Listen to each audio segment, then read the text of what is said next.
Has a game ever affected you so much it changed the course of your life?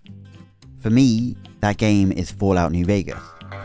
But New Vegas is nearly 15 years old now. It didn't look good back then, it never played good, and is riddled with game-breaking bugs. It's in dire need of a remaster.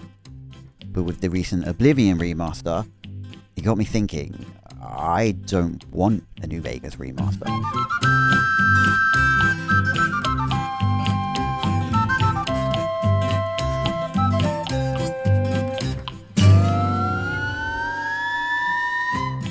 When I was in my early 20s, I was going absolutely nowhere. I was a stoner burnout with no education, no career, and zero motivation. Every day was pretty much the same. I would wake up sometime in the afternoon, go to work, clock off, come home, smoke weed in the garage, and sneak back into my room to play video games in the dark alone and browse the Something Awful forums until the sun came up and I passed out. Which isn't a million miles away from what I do now, but now I have a dog, so it's all good for the next 4 to 7 years. When I look back on that time in my life, it occurs to me that joy and happiness were rare things for me then. But one winter, my dad took his new family on holiday and asked me to stay home and look after the house and feed his cat. So I booked a week off work, bought a sack of weed, and smoked my way through the entirety of Fallout New Vegas in about 5 days. I'd wake up, feed the cat, roll 6 joints, smoke one in its entirety, then come back inside, sink into my dad's tacky leather recliner, and roam the Mojave with Veronica and all my friends. Which isn't all that different from what I do with any other game.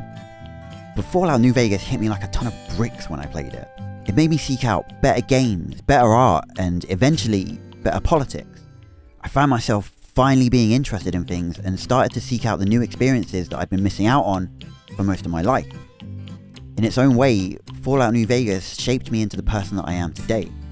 I love that game, and I owe it so much.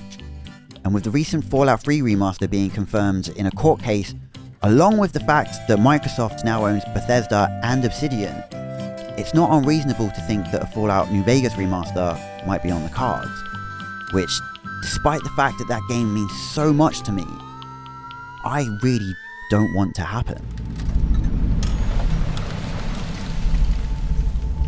There was a time when I would have given anything for a New Vegas remaster.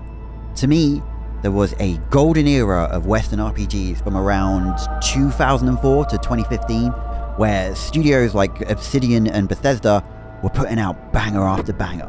We're talking Knights of the Old Republic 2, we're talking Oblivion, we're talking Skyrim. Skyrim, of course, being the astronomical hit which caused Bethesda to realise it had a winning formula on its hands, which, in my opinion, is exactly what caused the curtain to fall on that golden era, and eventually led to the release of Starfield. Starfield being the culmination of every poor decision Bethesda ever made since putting the design documents together for Oblivion, which we will absolutely talk about in a minute, but for now, let's stick with New Vegas. Fallout 3 was my first Bethesda game. I played it and thought it was great, and I wanted more, and I'd heard that Oblivion was Fallout 3 with swords, so I played that and I thought it was great too. And then I played New Vegas. And I don't want to say that New Vegas was so good that it cancelled out the good times I had with those two games, because that would be dumb and wrong. But what I will say is that after playing New Vegas, I kind of understand why all the original Fallout fans are so upset with the direction that Bethesda decided to take Fallout.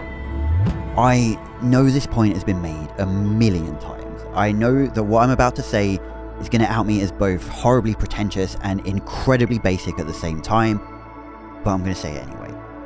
Fallout 3 is kind of dumb, and Fallout New Vegas is good and smart and better. New Vegas is the Mona Lisa, and Fallout 3 is this cool little drawing that I've done here. Isn't it neat? I think so, but it's not good. It's not as clever as it thinks it is, and the man that drew it doesn't understand things like themes or subtext or how humans look. Look, I'm not saying anything new here, but what I will say that might be a little bit different is that I still think Fallout 3 is a really, really good game. It's just that I think New Vegas is that much better. Each game has its strengths and weaknesses, but Fallout New Vegas' highs are an order of magnitude higher than Fallout 3's. For example, let's talk about the build-up to the ending in each game for a minute. Fallout 3 has Liberty Prime march you down a hallway filled with explosions and lasers and ragdolls and gibs, all the while uttering anti-communist propaganda that right-wingers still to this day fail to realize is satire. Embrace democracy, or you will be eradicated. New Vegas, on the other hand, sees you in a final confrontation with the slavers and fascists you've been disgusted by the entire game, and has every friend you've made along the way, every ally you've charmed, and every accidental cohort backing you up. A final cacophony of cohesion that feels so meaningful because it pays off every choice you made along the way. When I played New Vegas, I was working the night shift in a flat roof pub. If you're not British, a flat roof pub is where all the local racists and various other flavours of pricks hang out and drink while ignoring their families. Don't get me wrong, I met some incredibly kind, thoughtful and wonderful people in the 8 years that I worked at that pub. But the things I heard in that place every single day that went unchallenged and even encouraged were fucking disgusting and would beg a belief today. I knew maybe 3 regulars that wouldn't regularly say something that would make me want to eat my own fist. My point being that at the time I played New Vegas, I was surrounded by horrible people. I myself didn't yet have the language or the interest in politics to describe myself as a progressive or as someone left-leaning. But I knew that I didn't want to be like these people, that being kind was important to me, and that prejudice itself was just as ugly as I saw it making the people surrounding me that were carrying it out every single day.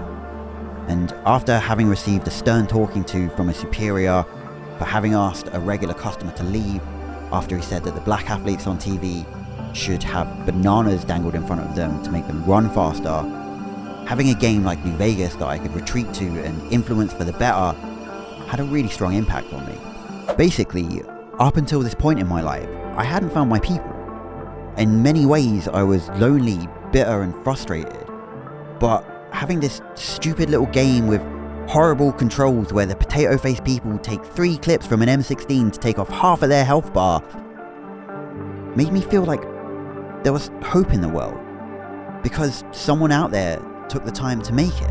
It made me realize that there were people out there that weren't total cunts, and that I should get away from where I was as soon as I could. And I did. A couple of years after playing New Vegas, I saved up enough money to move to a different part of the country and found myself surrounded by people who held many of the same values that I did. Not because of the place itself, but because this game, with gunplay fresh from 1997 and a colour palette ranging from sepia to diarrhea, gave me the hope I needed to go out and find them.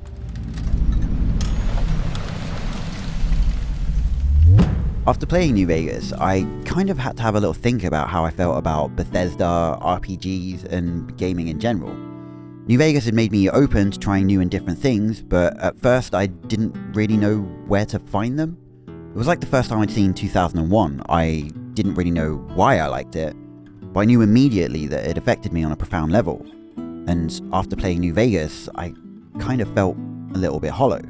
I mean, after playing it 4 times back to back, I felt hollow. Life wasn't really going the way I wanted it to go. I just experienced a once-in-a-lifetime game, and I was desperate to chase that feeling because I had nothing better to do with my time. Ever since I can remember, I've always felt that my biggest sin was wasting my own time. Every one of us only gets a certain number of hours on this planet, and up until about 10 years ago, I spent most of mine playing video games alone. And the thing about games is they're easier than life. With most games, outside of gameplay mechanics, you're very rarely presented with an actual challenge. Most games, to me, especially at that time, are a form of escapism. Because again, games are easier than life. If you fuck up, you can start again. If you make the wrong choice in a conversation, you can save scum and make the right choice. In life, if you fuck up real bad, there's no starting again. unless you have a whole bunch of money, but that's a different video entirely. My point being that gaming as a form of escapism is fine in small doses, but if you're doing it every single day for hours on end, are you really investing in yourself? New Vegas, to me, felt like the first game I'd played that truly enriched my existence. When I played it, I was learning about things. Without realizing it, the game was teaching me about history, philosophy, and politics. It was exercising my ethical muscles with finely crafted, consequence-heavy decision-making, instead of the usual binary choice of being a saint or a sinner. Compared to most games, New Vegas is rich and layered. And when I'd had my fill of the game itself, I started to read about it. Who made it? What were its influences? What were the ideas behind it? I couldn't get enough of it, and it led me onto new and lofty ideas such as just how bad capitalism is, and how if we all lived under a more human-based societal model, we could all spend our time making the art we want to make instead of having to sell our precious time and bodies so that 2,000 bitter, lonely old men can suck each other off at the Bohemian Grove or whatever the fuck it is those people do with their time. And New Vegas is a game about exactly that. People with power sucking each other off and simultaneously fucking over the proletariat at every conceivable opportunity. The Legion are fascists, led by a moron convinced he's a genius. A violent cult of personality fueled by the exploitation and the ignorance of the poor that will immediately descend into infighting and obscurity the second their idiot leader dies of ill health.